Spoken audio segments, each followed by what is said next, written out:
మాధవరావు గారికి నమస్కారాలు, మా మిత్రులందరికీ నమస్కారాలు. చాలా రోజుల తర్వాత ఇలా కలవడం చాలా చాలా గొప్ప రోజు. ఈరోజు 40 ఏళ్ల తర్వాత మనందరినీ కలిపినందుకు వీళ్ళందరికీ చాలా చాలా ధన్యవాదాలు. చాలా కష్టపడ్డారు. తర్వాత నా పేరు నిర్మల, నేను అడ్మినిస్ట్రేటివ్ ఆఫీసర్ని, హార్టికల్చర్ డిపార్ట్మెంట్ హైదరాబాద్. మా వారు జనార్దన్ రావు ఎస్ఐ పోలీస్ డిపార్ట్మెంట్లో వర్క్ చేస్తున్నారు. నాకు ఒక పాప ఒక బాబు. పాప మ్యారీడ్, సాఫ్ట్వేర్. బాబు CA ఫైనల్ చదువుతున్నాడు. ఇంకా నాకు మా హస్బెండ్ చాలా సపోర్ట్ చేస్తారు, మా పిల్లలు అందరూ, మా సిస్టర్ కూడా బాగా సపోర్ట్ చేస్తారు. చిన్నప్పుడు మాత్రం 10వ నైట్లో మనం 10th క్లాస్లో పైన కూర్చొని చదువుకునే వాళ్ళం. లక్ష్మీ టీచర్ వాళ్ళు నిద్రపోతే మాత్రం కొట్టేవాళ్ళు. అర్ధరాత్రి కరకర నవ్వులుతూ తినేవాళ్ళు కూడా కదా. చాలా అలాంటి రోజులు మళ్ళీ ఇప్పుడైతే రావు మనకి.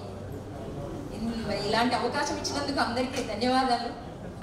స్పెషల్లీ శ్రీను, మురళి, హనుమంతరావు అందరికీ గుర్తుపట్టి. మనలో రాజేశ్వరి మిస్ అయింది పాపం, తను కూడా బాగా చేశారు. ఫ్రెండ్స్ అందరికీ వన్స్ అగైన్ థ్యాంక్ యూ.